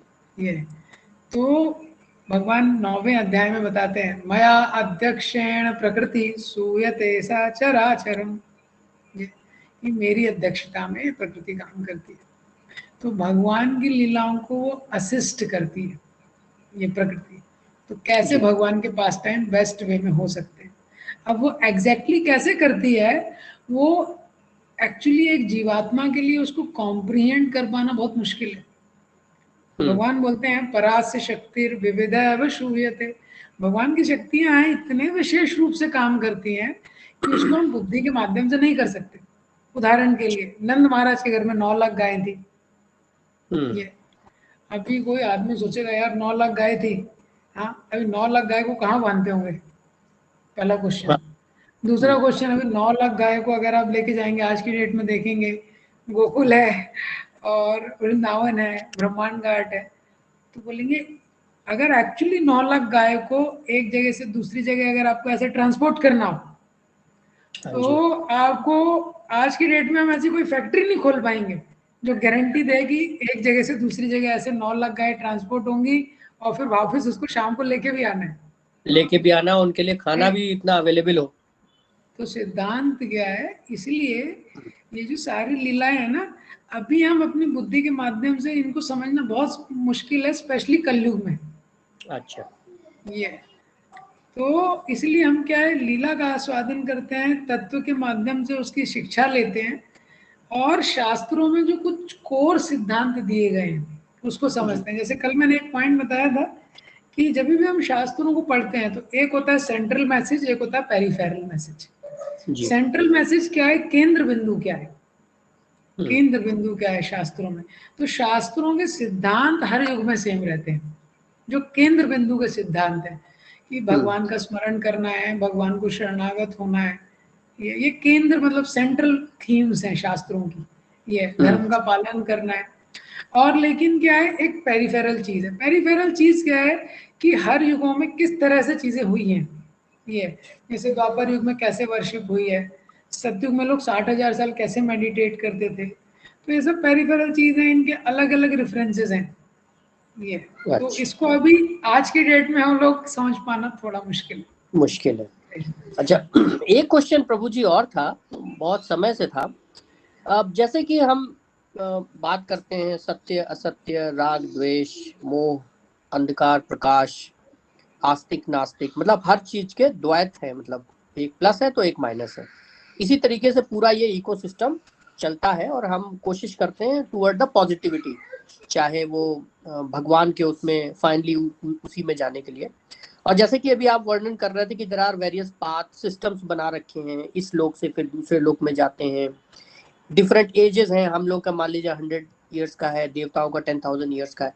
तो ये सारा सिस्टम इतना ऑब्वियसली गॉड ने बनाया है, no doubt for that, but इसमें मतलब भगवान को इन सब चीजों की आवश्यकता ही क्या है, क्योंकि भगवान तो अपने में ही परिपूर्ण है, उनके लिए तो हम लोग मतलब कुछ भी नहीं है, मतलब तो अगर वो अपने में ही परिपूर्ण है तो उनको इन ये सब करने की आवश्यकता क्या है? प्रश्न ये है, हमको ये देखना इम्पोर्टेंट है कि हम जिस स्थिति में इससे कैसे निकल सकते हैं। भगवान के लिए क्या है, भगवान एक्चुअली वैसे देखा जाए तो इसको बोला जाता है कर्म भूमि, जहाँ पे हम हैं। बाकी जितने लोग हैं उसकी आवश्यकता भगवान को नहीं है, ज्यादा आवश्यकता हमको है। हम जब कर्म कर रहे हैं तो उस कर्म के फल के लिए नीचे के लोगों में यातना लोग हैं जिसमें व्यक्ति को यातना मिलती है, ऊपर के लोग हैं जिसमें व्यक्ति सुख का भोग करता है। तो बेसिकली क्या है, यहाँ पे जो एक्शन करता है ह्यूमन लाइफ में उसका रिस्पॉन्सिबिलिटी बहुत ज्यादा है, उसके कर्म फल के लिए ऊपर नीचे के लोग बनाए हुए हैं। ये जैसे व्यक्ति कोई काम करता है तो या तो अच्छा काम करता है तो रिवॉर्ड मिलता है, गलत काम करता है तो पनिशमेंट मिलता है। ये तो उसका सिस्टम है। और उसका उद्देश्य क्या है, उद्देश्य मेन ये है कि हम जब राइटली सिचुएट हो जाते हैं अपने स्वरूप में, तो हम ये सारे भौतिक जगत के परे के लोग हैं जो स्पिरिचुअल वर्ल्ड है, वहां पे हम जा सकते हैं। ठीक, धन्यवाद प्रभु। हरे कृष्ण जी। सारिका जी आप पूछ सकते हैं क्वेश्चन अपना।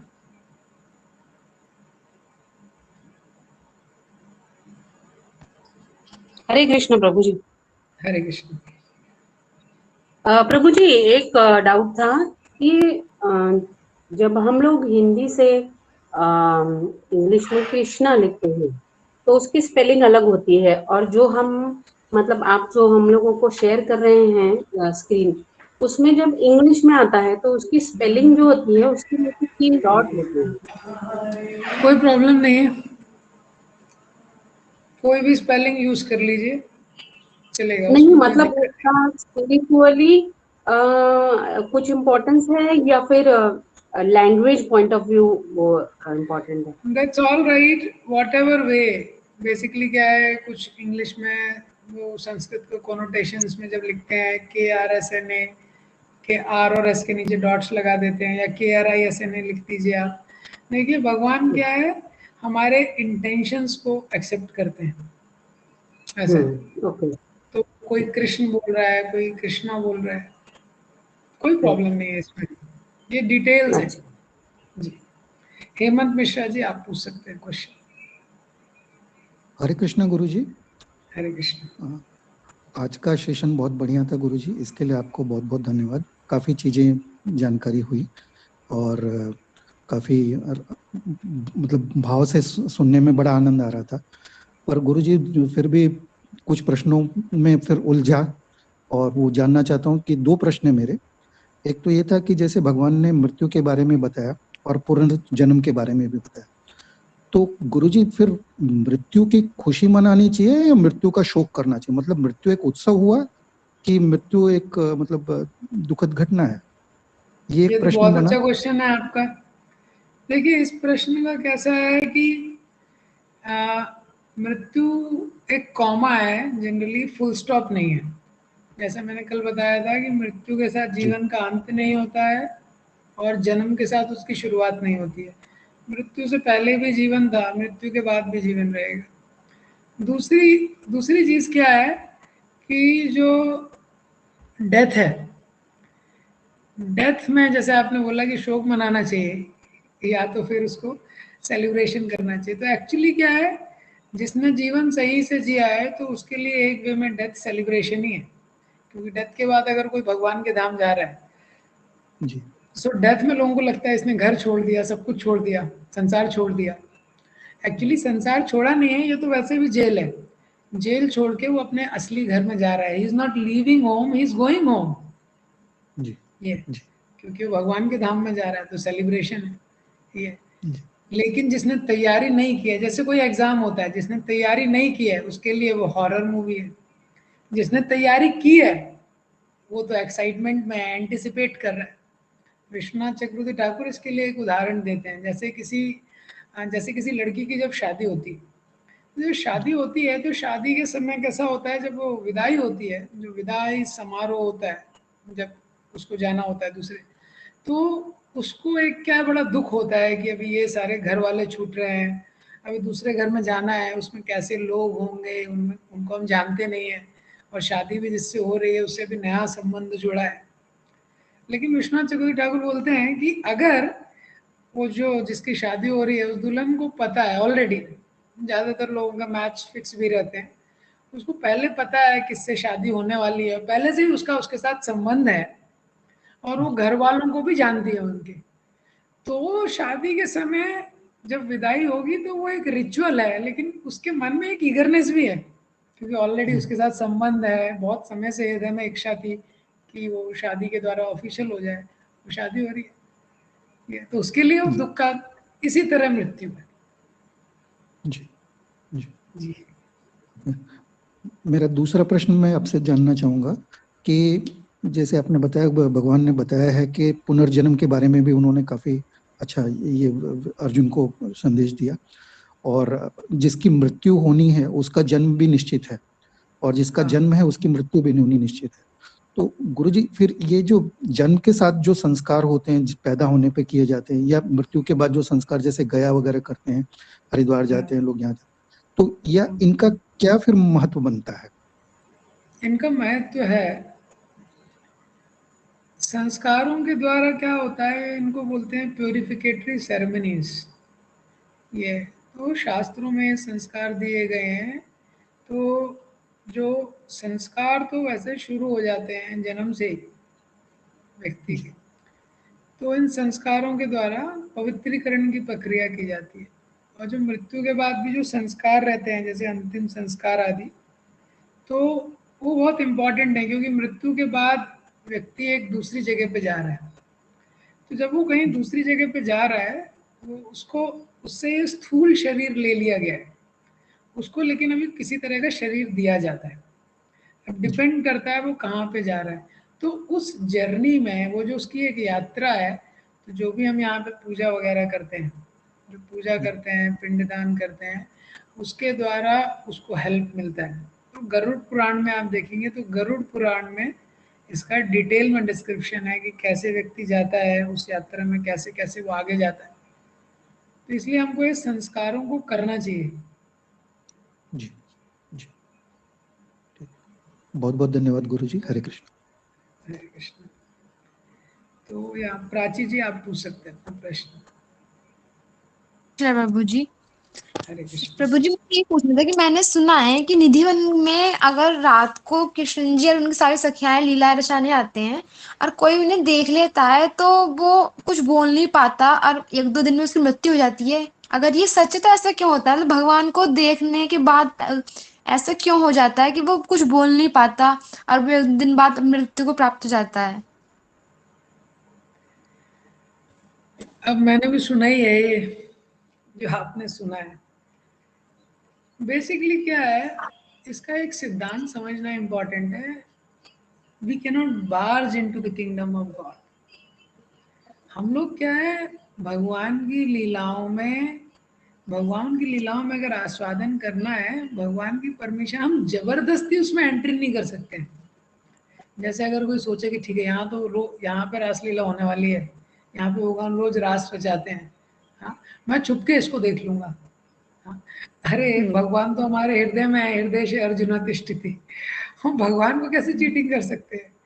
ये मतलब एक कॉमन सिद्धांत है। भगवान की लीलाओं में प्रवेश करना है तो भगवान की परमिशन से ही हो सकता है ये।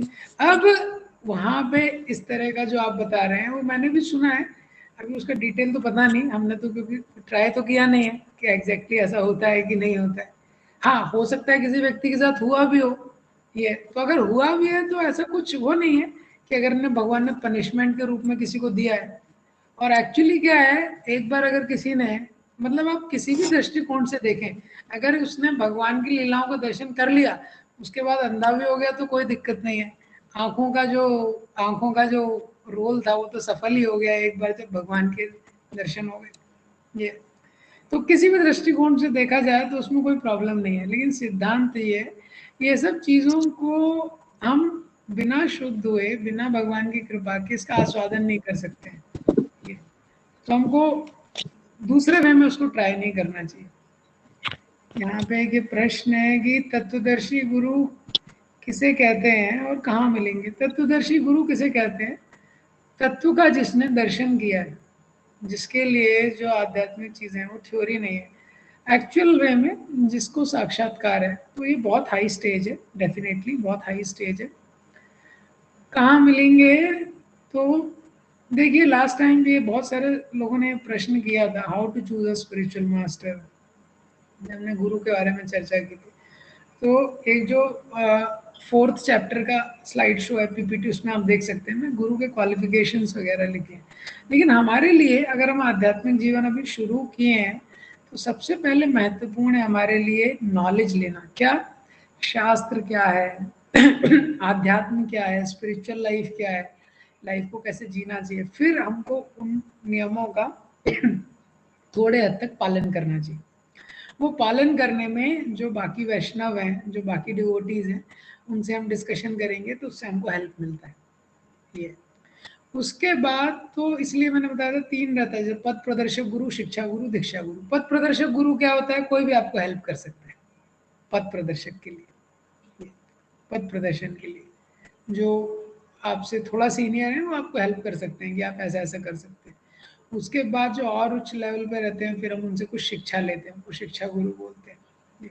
और दीक्षा गुरु भी शिक्षा गुरु हो सकते हैं। ये तो दीक्षा गुरु, शिक्षा गुरु बहुत उच्च स्तर है। तो अभी हमारे लिए महत्वपूर्ण है कि पहले आध्यात्मिक जीवन को सही तरीके से पहले समझें और फिर उसका कुछ साल तक हम उसको प्रैक्टिस करें। और प्रैक्टिस कहाँ करना पड़ेगा? जहाँ पे भी हम लोग रह रहे हैं वहाँ पे हमको किसी ना किसी स्पिरिचुअल कम्युनिटी से कनेक्ट होना इम्पोर्टेंट है, क्योंकि बिना एसोसिएशन के, बिना संघ के ये सारी चीज़ें करना संभव नहीं है। और जब हम स्पिरिचुअल कम्युनिटी से कनेक्ट होंगे तो उसके बाद और जो सीनियर डिवोटीज हैं, जो एक्चुअली शिक्षा गुरु और उसके पद पे हैं, उनसे हमारा कनेक्शन बढ़ता है। आपका इंट्रोडक्शन, तो how should one read Gita and Bhagavatam on an individual level?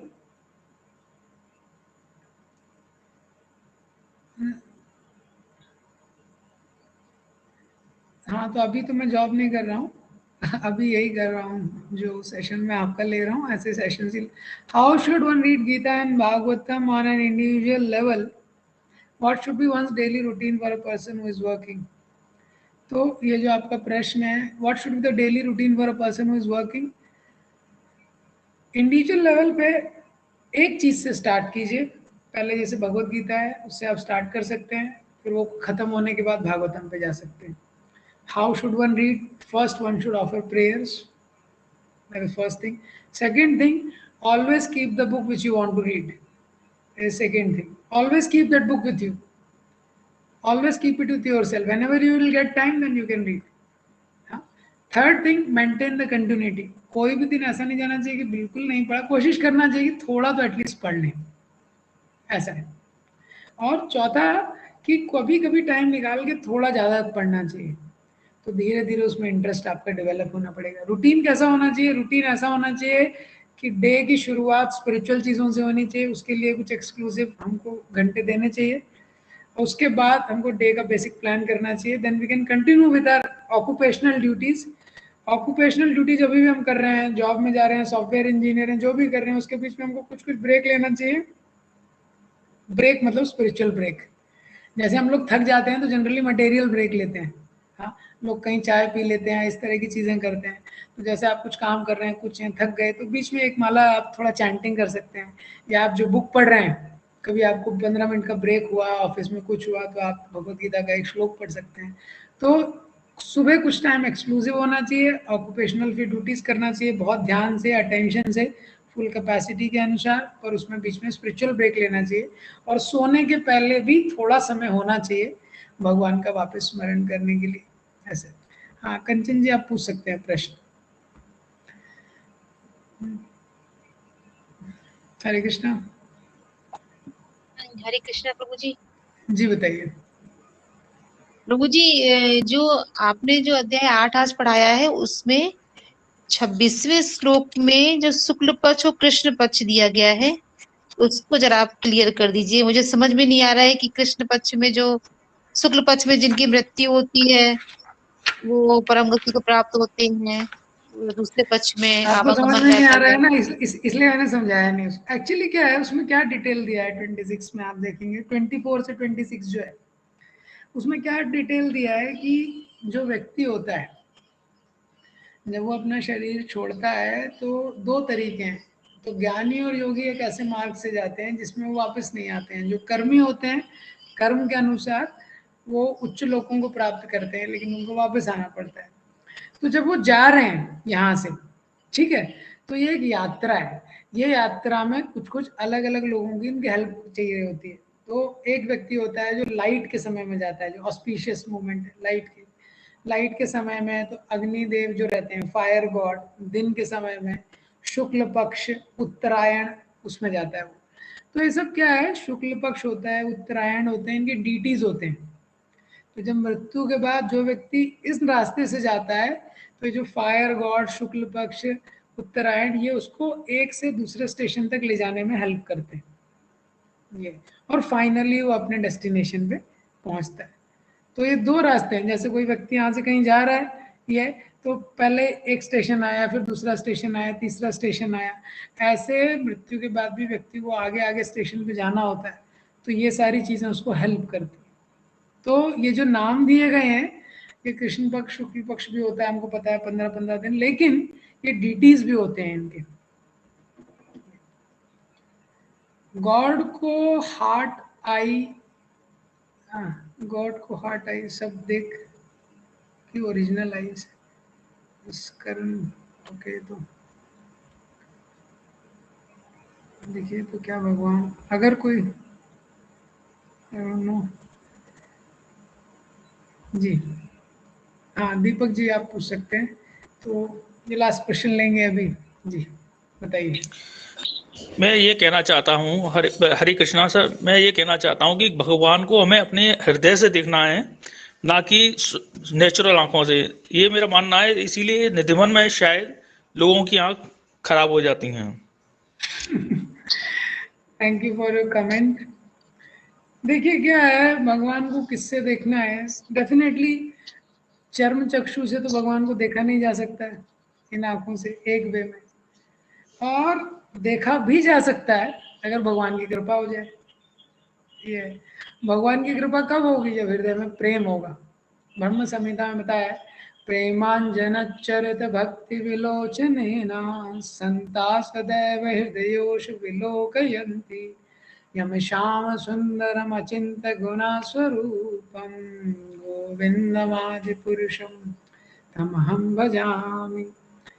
कि जब इन आंखों में प्रेम होगा, प्रेम का अंजन लगेगा, तो जिन संतों के हृदय में प्रेम रहता है, जैसा आपने बताया एक्चुअली अपने कमेंट में, अच्छा कमेंट आपने दिया, thank you very very much. तो अभी एंड करते हैं, तो कल इसको कंटिन्यू करेंगे। हाँ कंचन जी आप बताइए, आपका और कुछ डिटेल पूछना है तो। यस प्रभु जी सिर्फ एक ही सवाल है इसमें, जो अभी एक प्रभु जी ने ये कहा कि मतलब कि एक दिव्य दृष्टि प्राप्त हो जाती है जिससे हम भगवान को दर्शन कर सकते हैं। तो क्या मीरा की भी दिव्य दृष्टि प्राप्त हो गई थी, उन्होंने भगवान के दर्शन किए और उनमें समा गई? हाँ मीरा जी बहुत महान संत हुई हैं डेफिनेटली। ये तो जो भी महान संत हुए हैं पहले, जिनके बहुत सारे लोगों का हमने नाम सुना है जो इतिहास में है, ये वही है, उन्होंने भी इसी भक्ति के मार्ग से जो भगवान ने गीता में दिया गया, इसी भक्ति के मार्ग को अपना के